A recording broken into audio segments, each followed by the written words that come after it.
আসসালামু আলাইকুম সবাইকে ইএসপি ক্লাসে অনেক অনেক শুভেচ্ছা।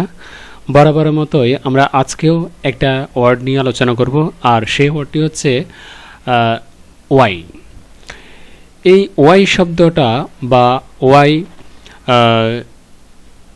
ইন্টারোগেটিভ ওয়ার্ডটা বা এটাকে অনেক সময় ডব্লিউএইচ ওয়ার্ডও বলা থাকে, আবার কোনো কোনো সময় ক্ষেত্র বিশেষে এটা লিঙ্কিং ওয়ার্ড হিসেবেও কাজ করে। তো এই জন্য অনেকের লিঙ্কিং ওয়ার্ড বা ডব্লিউএইচ ওয়ার্ড বা ইন্টারোগেটিভ ওয়ার্ড বিভিন্ন ধরনের ব্যবহারের সময় বিভিন্ন ধরনের নাম সেটা প্রকাশ করা হয়। তবে আমাদেরকে জানতে হবে প্রথমে এই ওয়ার্ডটার উচ্চারণটা। প্রথমে অনেকে এটা হোয়াই উচ্চারণ করে, হোয়াই অর্থাৎ বাংলায় হ উচ্চারণ করে। তো এটা বলে দিই যে এটা হোয়াই না, এটা হচ্ছে ওয়াই। ওয়াই আমরা সরু যেরকম উচ্চারণ করি, সরু মানে সর, এটা তদ্রূপ ওয়াই, হোয়াই না। তো প্রথমে উচ্চারণটা বললাম, এরপরে আলোচনা করব যে এটার অর্থটা কি কি রয়েছে। যেমন আমরা সবাই জানি ওয়াই অর্থ হচ্ছে কেন। বেশিরভাগ স্টুডেন্ট আমরা এটা জানি, ওয়াই অর্থ কেন।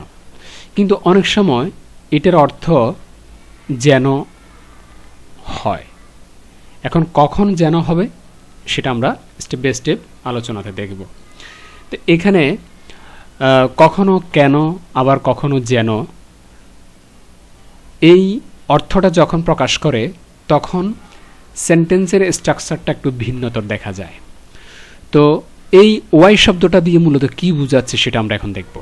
মানে এই ওয়াইটা কেন বা যেন যখন অর্থে ব্যবহার হবে তখন সেন্টেন্সে মূলত কি খোঁজা হয় বা কি এই ওয়াই শব্দটা দিয়ে কি জানা হয় সেটা আমরা দেখব। যেমন এখানে বলা হচ্ছে use to ask about a reason. তার মানে আমরা পেয়ে গেছি এখানে এই Y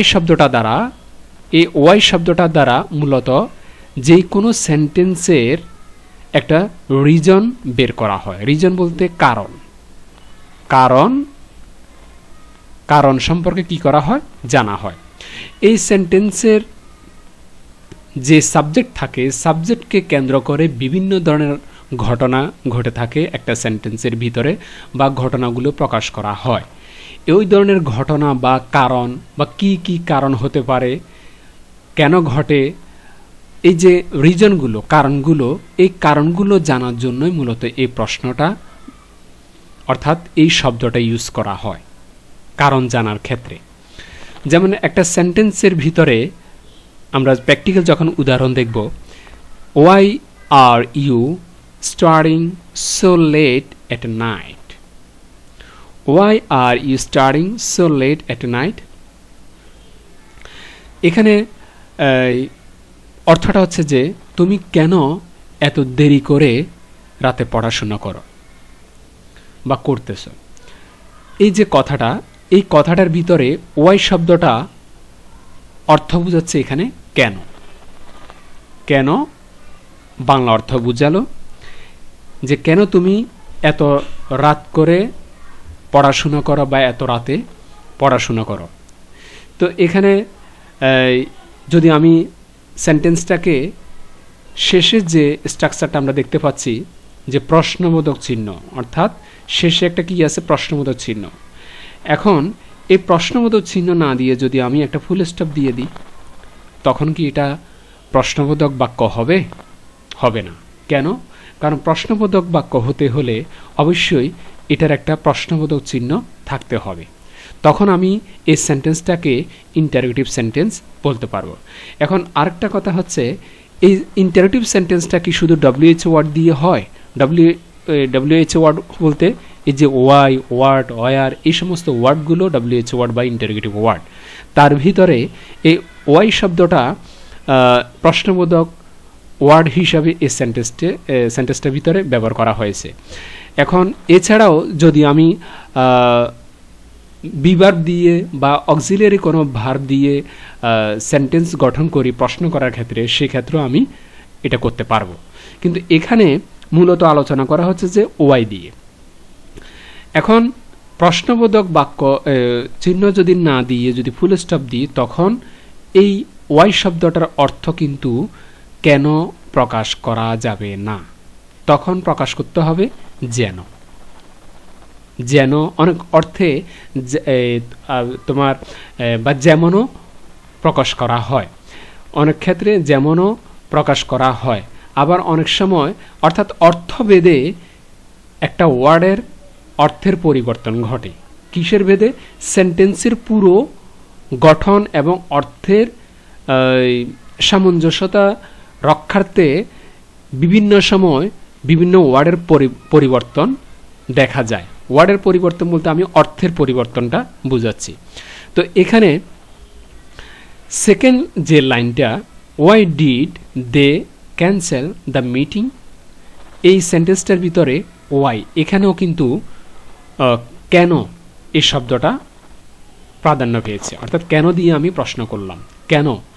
Y did they cancel the meeting, যে কেন তারা মিটিংটা ক্যান্সেল করেছিল বা করলো। এই যে শেষে একটা প্রশ্ন বোধক চিহ্ন, এখন আমি প্রশ্নবোধক চিহ্ন না দিয়ে দিলাম শুধু ফুল স্টপ। অর্থটা এখন যদি আমি করি why did they cancel the meeting, তখন কিন্তু আমি প্রশ্ন যেভাবে করতে হয়, প্রশ্ন করার যে একটা ভঙ্গিমা, সেটা আমি করিনি, আমি সাধারণ সেন্টেন্সের মতো সেটা পড়ে গেছি, why did they cancel the meeting এইভাবে। কিন্তু যখন প্রশ্নবোধক চিহ্ন দেওয়া হবে তখন হবে why did they cancel the meeting, অর্থাৎ ভঙ্গিমাটা পরিবর্তন হয়ে গেল। এবং বাংলা অর্থে যদি বলি যে কেন মিটিংটা ক্যান্সেল করেছিল বা বাতিল করে দিয়েছিল, এই যে কেন, এখন যখন ফুল স্টপ দিলাম তখন অর্থ হবে মিটিংটা যেই কারণে বাতিল করে দিয়েছিল, এই যেই কারণে বা এখানে আর যেন যদি তুমি বলো, এই যেন শব্দটা যদি ইউজ করো তখন সেটা হবে না, তখন মানে কথাটা এভাবে বলতে হবে যেই কারণে। Why did they cancel the meeting, তুমি এভাবে বলেও সেন্টেন্সটার অর্থ তুমি প্রকাশ করতে পারবে। এরপরে আরেকটা সেন্টেন্স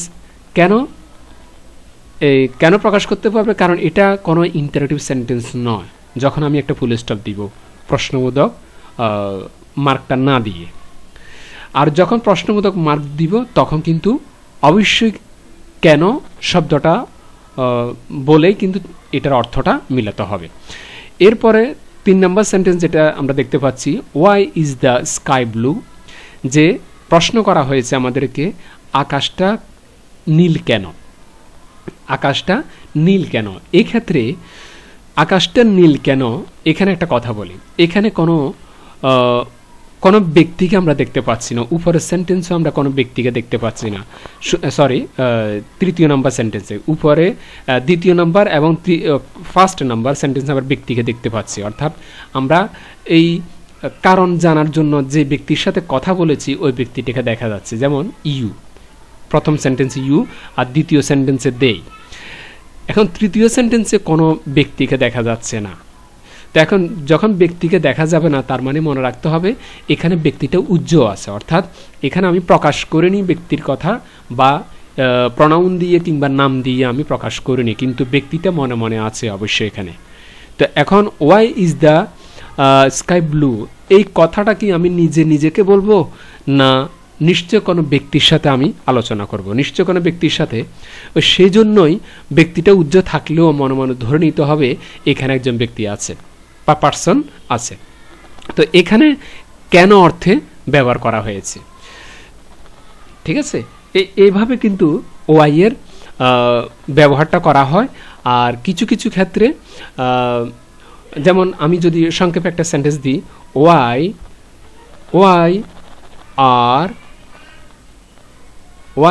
আর ইউ হিয়ার, প্রশ্নবোধক চিহ্ন দিলাম, ওয়াই আর ইউ হিয়ার, তুমি এখানে কেন। এখন এই ওয়াই দিয়ে জিজ্ঞেস করা হয়েছে কেন, তুমি এখানে কেন, এখানে একটা স্থানের সম্পর্কে জানা হচ্ছে, তবে কেন এখানে, স্থানের সম্পর্কে জানা হচ্ছে ভালো কথা, কিন্তু আমার মূল থিমসটা হচ্ছে কেন এখানে, মানে কারণটা কি, আমি কারণ খুঁজতে চাচ্ছি বা তথ্য জানতে চাচ্ছি। যেই কারণে তুমি এখানে, এই কারণটাই আমাকে বলবে। তার মানে ওয়াই দিয়ে স্পষ্টভাবে প্রমাণিত হলো যে উনি মূলত কারণটাই কি করে, খুঁজে বের করে। অর্থাৎ ওয়াই এর কাজ হচ্ছে কারণ খুঁজে বের করা। ওয়াই মানে হচ্ছে কারণ, রিজন, হ্যাভ অ্যান্ড, ঠিক আছে। তো যাই হোক না কেন, কারণ খোঁজার বা কারণ মিন করার, কারণ যে কোনো কিছু ঘটনার কারণ বের করার জন্য যে শব্দটা আমরা ব্যবহার করব সেটাই হচ্ছে ওয়াই, এটা মনে রাখবে। তাহলে আমরা জানলাম এটা কিভাবে ব্যবহার হলো, কোথায় কিভাবে ব্যবহার করতে হবে, এটার অর্থটা কি কি হতে পারে, এবং প্রশ্নবোধক চিহ্ন থাকলে, প্রশ্নবোধক চিহ্ন না থাকলে বিভিন্ন ক্ষেত্রে এটার ব্যবহারটা। এভাবে আমরা প্রত্যেকটা ওয়ার্ড নিয়ে আলোচনা করব। সেই জন্য অবশ্যই চ্যানেলটা সাবস্ক্রাইব করে রাখবে। খোদা হাফেজ।